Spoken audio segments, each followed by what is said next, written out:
vai mostrar uma das características deste tempo, desses últimos dias, que é justamente a falta de amor. Sabe, porém, isto, nos últimos dias, sobrevirão dias difíceis, pois os homens serão egoístas, avarentos, jactanciosos, arrogantes, blasfemadores, desobedientes aos pais, ingratos, irreverentes, desafeiçoados, implacáveis, caluniadores, sem domínio de si, cruéis, inimigos do bem, traidores, atrevidos, enfatuados, ou seja, convencidos, orgulhosos ou soberbo, mais amigos dos prazeres do que amigos de Deus, tendo forma de piedade, negando-lhe, entretanto, o poder. Foge também destes. A profecia de Daniel, no capítulo 12, verso 4, também fala acerca do fim dos tempos e mostra também mais uma característica deste tempo. Está escrito: tu, porém, Daniel, encerra as palavras e sela o livro até o tempo do fim. Muitos o esquadrinharão e o saber se multiplicará. Então, característica é multiplicação do conhecimento. Sobre esse saber ou sobre esse conhecimento, eu quero trazer algumas ilustrações para que você possa ver como o conhecimento humano avançou no nosso tempo. E só em Israel, eu vou citar aqui, imaginem todo mundo.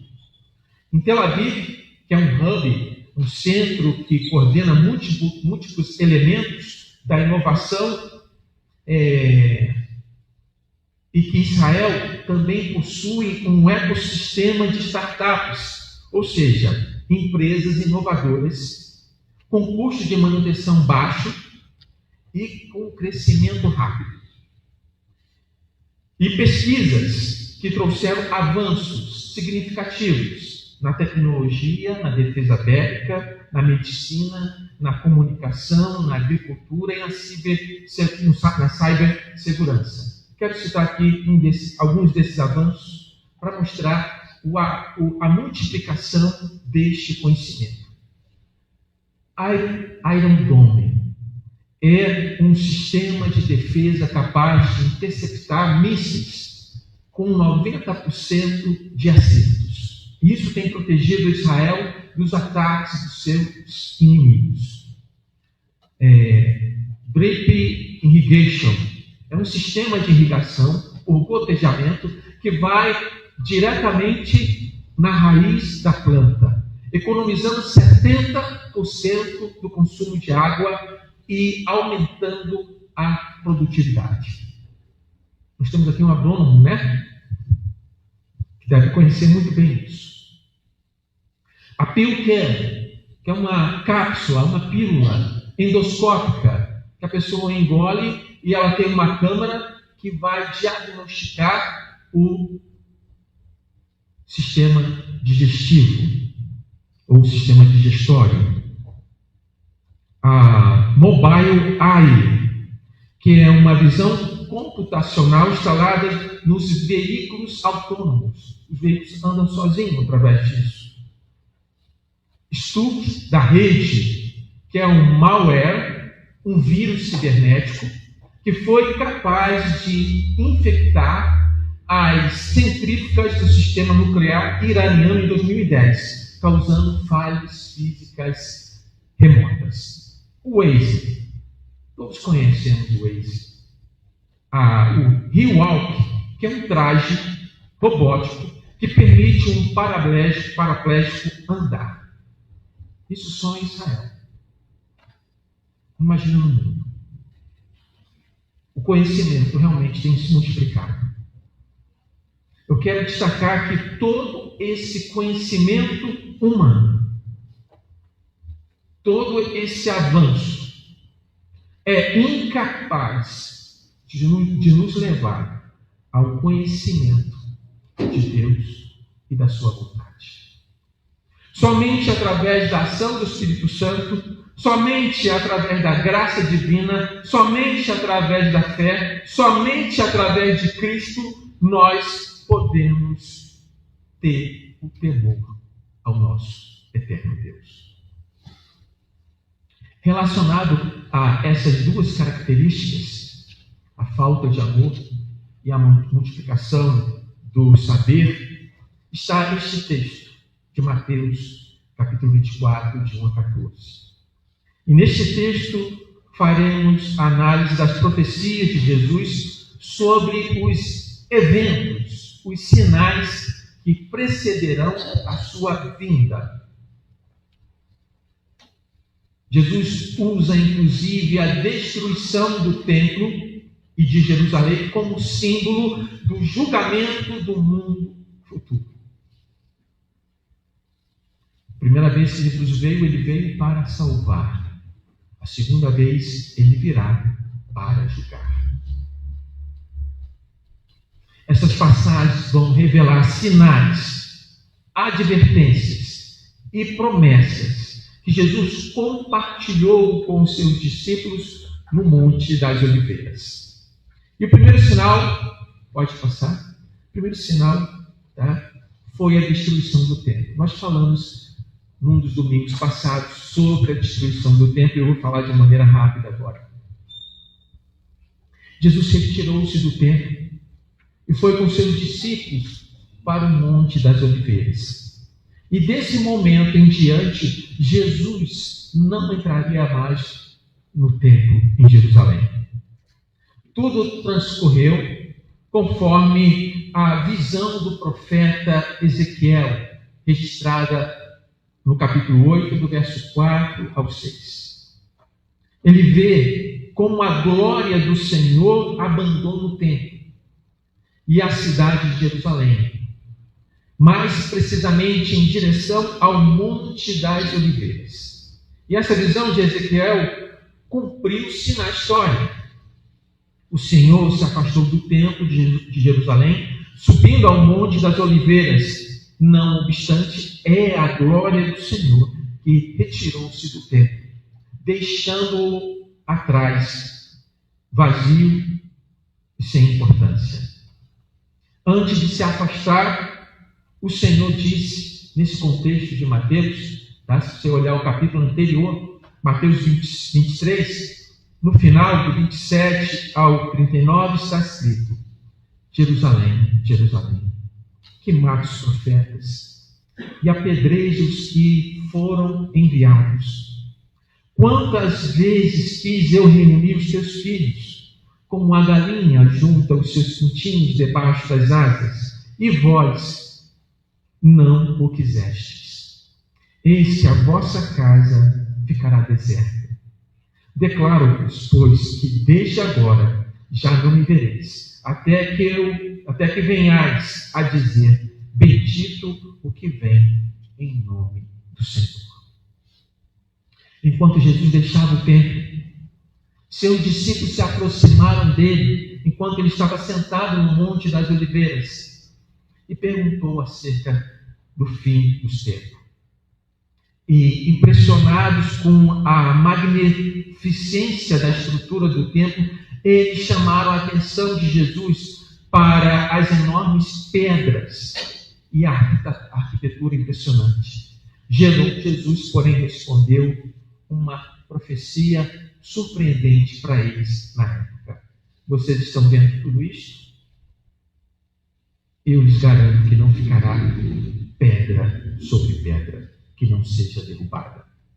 E esta profecia se cumpriu no ano 70 depois de Cristo, quando o general Tito cercou Jerusalém na época da Páscoa. E tinha muitos judeus lá, e milhares morreram. Ele destruiu a cidade e o templo. O segundo, ou melhor, próximo slide. O princípio das dores, ou os sinais da volta de Cristo, mas que ainda não é o fim. Quando Jesus estava no monte, seus discípulos vieram em particular e perguntaram: dize-nos quando sucederão estas coisas e que sinal haverá da tua vinda e do fim dos tempos. Os sinais são indicações que está próximo o retorno de Jesus, mas não indicam a data. São só sinalizações. E esses sinais possuem uma característica que está relacionada ao princípio das dores, que é uma metáfora às dores de parto. As mulheres que já tiveram os seus bebês sabem muito bem o que é isso. E essa comparação de Jesus é muito precisa. Começa com o quê? As dores de parto, com contrações. E essas contrações vão evoluindo, vão ficando mais próximas e mais intensas até o nascimento do ente querido. Ou seja, Jesus está falando que haverá uma intensidade crescente. Jesus utiliza então essa metáfora para ilustrar que estes sinais aumentarão em frequência e em intensidade no passar do tempo, desde a ressurreição de Cristo até o momento que ele voltar. E será uma progressão natural, da mesma forma que essas dores, as contrações para o nascimento é algo natural na mulher. As contrações naturais, então, sinalizam o nascimento iminente. Assim, esses sinais indicam o quê? A proximidade da volta de Cristo. E junto disso tem a expectativa e a preparação. A família, quando está prestes ao nascimento, quando as contrações ficam mais próximas, elas se preparam. Qual a primeira coisa que é feita? Preparar uma mala para ir para o hospital, não é isso? Compra as roupas dos bebês, o bebê já está pronta, coloca tudo ali, certo? Aquele momento de expectativa, de preparação. E essa analogia estabelece a expectativa e a preparação que os pais e os familiares têm quando a vida dessa criança está chegando ao mundo. Assim, também os crentes devem ter e estar atentos e preparados aos sinais do tempo e à volta do nosso Senhor e Salvador Jesus. Você não pode ficar despercebido. Você não pode ficar alienado. E também isso não é para assustar. Não é para deixar você ansioso ou ansiosa, não. Apenas para você estar preparado, vigilante. E que sinais são esses? O primeiro sinal é o falsos cristos. Falsos cristos. E a primeira advertência que Jesus refere é o engano espiritual. Cuidado que ninguém vos engane, porque muitos virão em meu nome, dizendo, eu sou Cristo. Enganarão. Não só no Brasil tem falsos cristos, né? Pessoas que se intitulam ser Cristo. Tem um em Florianópolis. Mas no mundo inteiro tem pessoas que dizem ser o Cristo. E esta profecia tem se cumprido ao longo da história com o surgimento de numerosos falsos messias que têm atraído seguidores usando o nome e reivindicando a autoridade de Cristo. O segundo sinal: guerras e rumores de guerras, conflitos globais. Jesus continua a sua profecia alertando dos conflitos que acontecem no mundo. E certamente ouvireis falar de guerras e rumores de guerras. Vede, não vos assusteis. Mais uma vez eu quero trazer uma palavra para você ficar tranquilo. Jesus está falando para você não se assustar. Confie nele. Porque é necessário assim acontecer, mas não é o fim. Só no século XX houve 250 guerras significativas. 108 milhões de indivíduos foram forçados a deixar suas casas devido a guerras, situação política e violência. Pelo menos 7,7 milhões de pessoas imigraram da Venezuela durante a última década, segundo o Alto Comissariado das Nações Unidas para Refugiados. Nós temos uma família na igreja. Atualmente são mais de 40 conflitos armados em andamento ao redor do mundo. Mas não vos assusteis. Jesus enfatiza que estas guerras, embora alarmantes, não devem causar pânico entre os seus seguidores, pois são apenas parte do processo. E no final do verso 6 ele disse, mas ainda não é o fim. O terceiro sinal, fomes e terremotos. E haverá fomes e terremotos em vários lugares, porém tudo isso é o quê? Princípio das dores. Então esses três sinais são princípios de dores. O Serviço Geológico dos Estados Unidos registra aproximadamente 20 mil terremotos por ano. Fome. Atualmente são mais de 820 milhões de pessoas que passam fome. Os conflitos, a instabilidade econômica e política aumentam as crises alimentares globais. Jesus descreve estas calamidades como parte do princípio das dores, indicando que estes desastres naturais aumentarão. O que acompanha esses sinais? Perseguição e traição. Jesus descreveu um período de intensa perseguição contra os seus seguidores.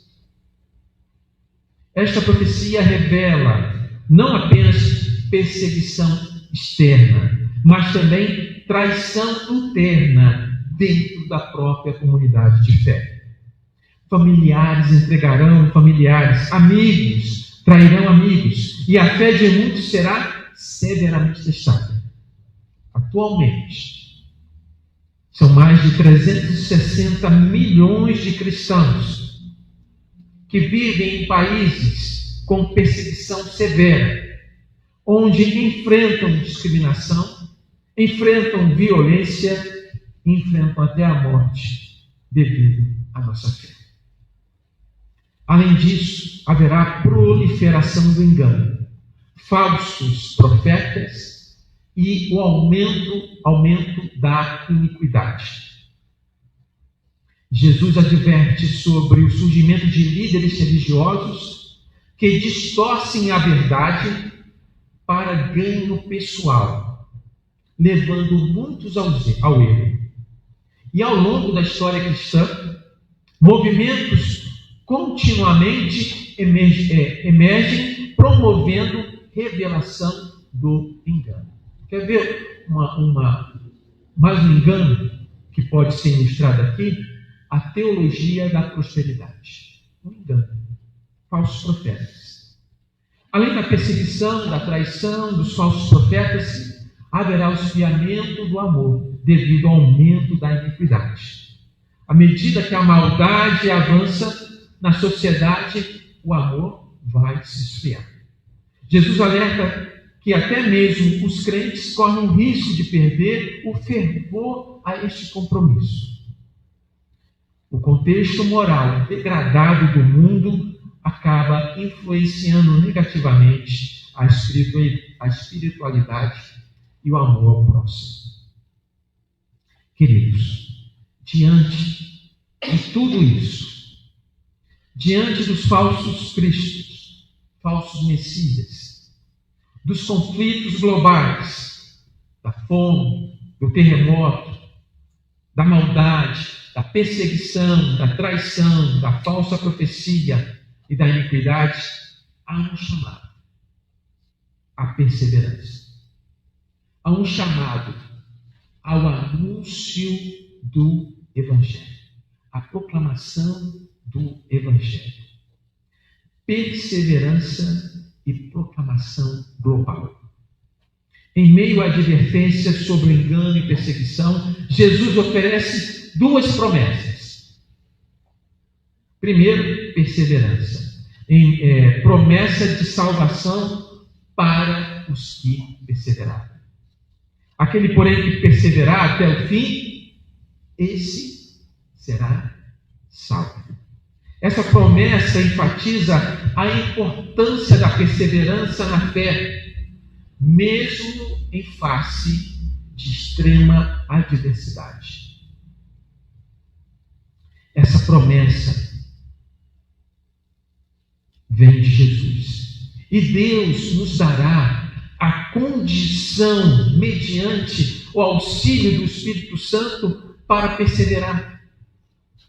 Porque se depender de nós, podemos fraquejar. Está escrito em 2 Timóteo 1,7.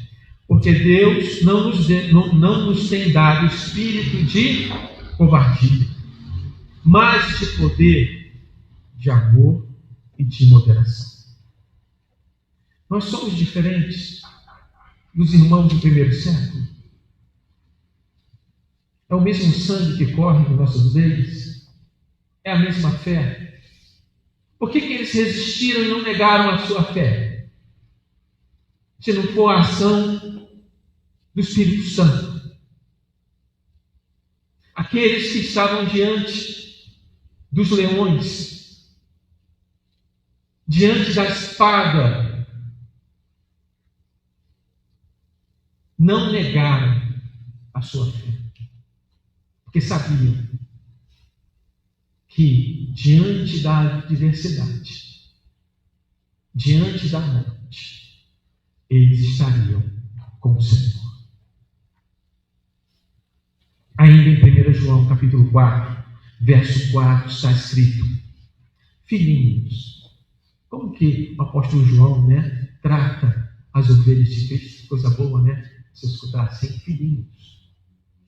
O apóstolo João escreveu o Evangelho de João, as 3 cartas, 1ª, 2ª e 3ª João, e o livro de Apocalipse. Ele diz: filhinhos, vós sois de Deus, e tende vencido os falsos profetas, porque maior é aquele que está em vós do que aquele que está no mundo. Então, queridos irmãos, diante desse cenário, não vos assusteis, não fiquem em pânico, não fique ansioso, confia naquele que é soberano, naquele que tem domínio sobre todos e sobre tudo, que tem em suas mãos o calendário da história humana e que não poupou o seu Filho Jesus Cristo, pelo contrário, entregou por nós. E por último,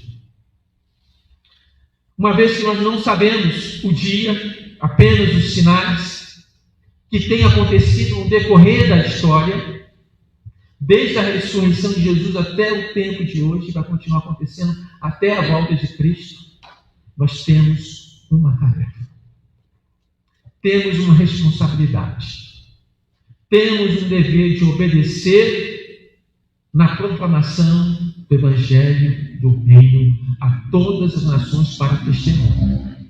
E este é o último sinal em que nós estaremos participando.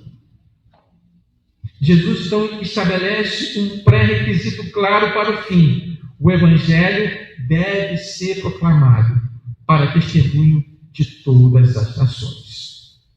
Hoje, de uma maneira mais rápida de anunciar o Evangelho, é a gente utilizar a internet. É rápido e de baixo custo, não é? Se você souber aproveitar essa ferramenta, por exemplo, a nossa igreja, através do Facebook, eu não pesquisei no YouTube, né? YouTube também tem, mas principalmente o Facebook e o Instagram. Nós alcançamos hoje Portugal, Moçambique, Angola, Estados Unidos, Bélgica, Canadá, Espanha, França e Peru. Precisamos a cada dia aprimorar nossas ferramentas, as mensagens. E da mesma forma que a igreja tem um Facebook, você deve ter alguma mídia social e você pode anunciar o Evangelho. Qualquer pessoa do mundo pode acessar e, com um tradutor, escutar a mensagem do Evangelho na sua própria língua. E de uma maneira muito rápida isso. E com baixíssimo custo.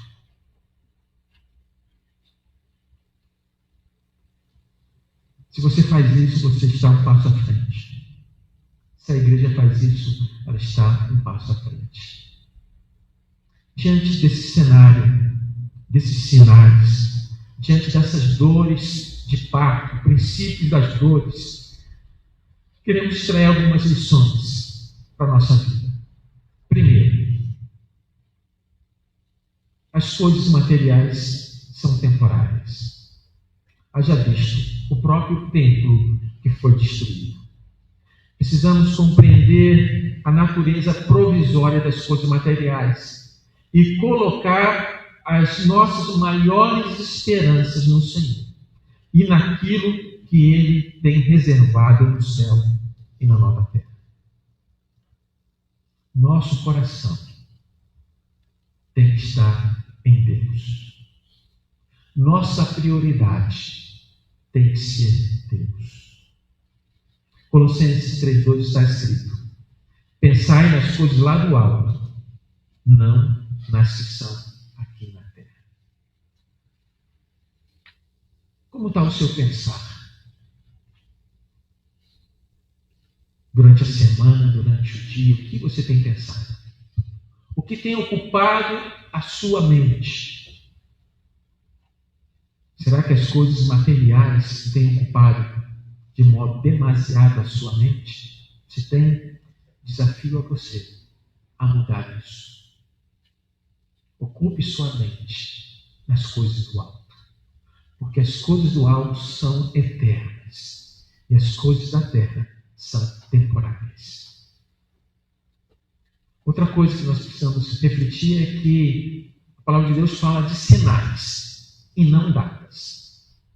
Jesus fornece indicadores claros, mas evita estabelecer cronograma específico, ensinando-nos a estar vigilantes, sem especulação excessiva.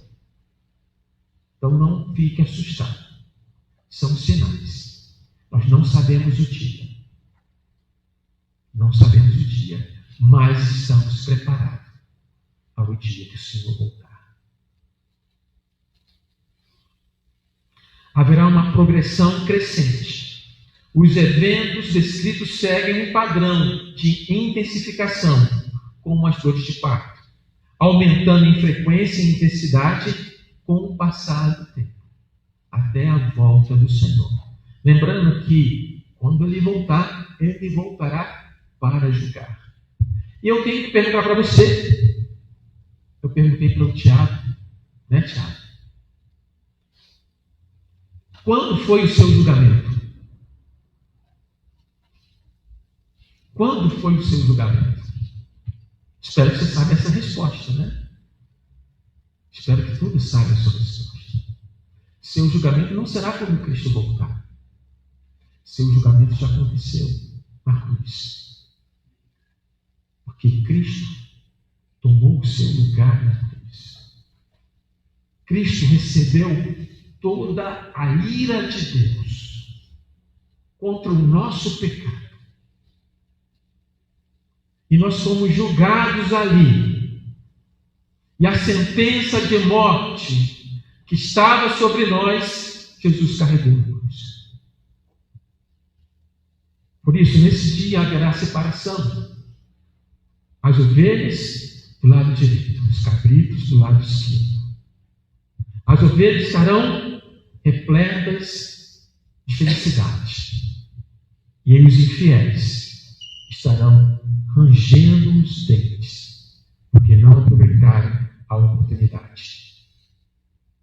Então tem que ter um equilíbrio entre expectativa e ação.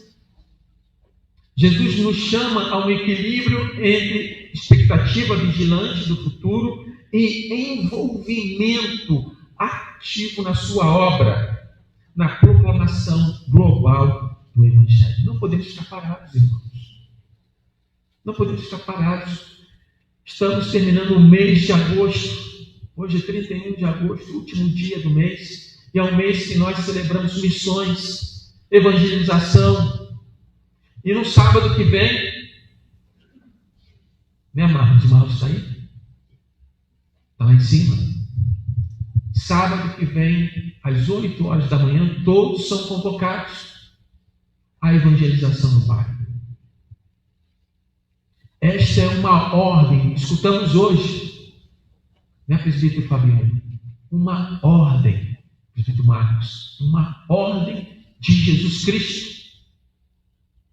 E você, como servo e serva do Senhor Jesus Cristo, precisa se envolver nesta grande comissão, desse privilégio de anunciar as boas novas de salvação.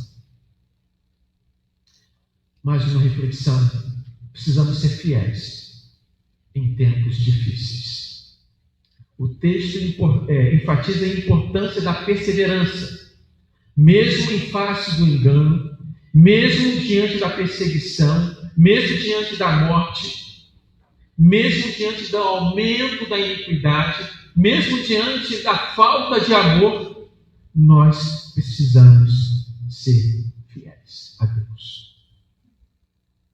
E mais uma vez, para ressaltar isso, o mandato de levar o Evangelho a todas as nações permanece o mesmo. A igreja, eu e você, devemos servir como último grande sinal na proclamação do Evangelho, antes do fim, até a volta do Senhor e Salvador Jesus Cristo. E este Evangelho vai servir de testemunho para todas as nações. E você é um instrumento que Deus escolheu para isso. Amém? Vamos orar? Pai eterno, eis a tua palavra anunciada nesta noite, que nos chama a atenção dos sinais que têm acontecido no mundo. E que mesmo diante desses sinais, nós precisamos confiar no Senhor e perseverar na fé e anunciar a tua palavra. Ajuda, auxilia a tua igreja na ordem que Jesus nos deu. Em nome de Jesus.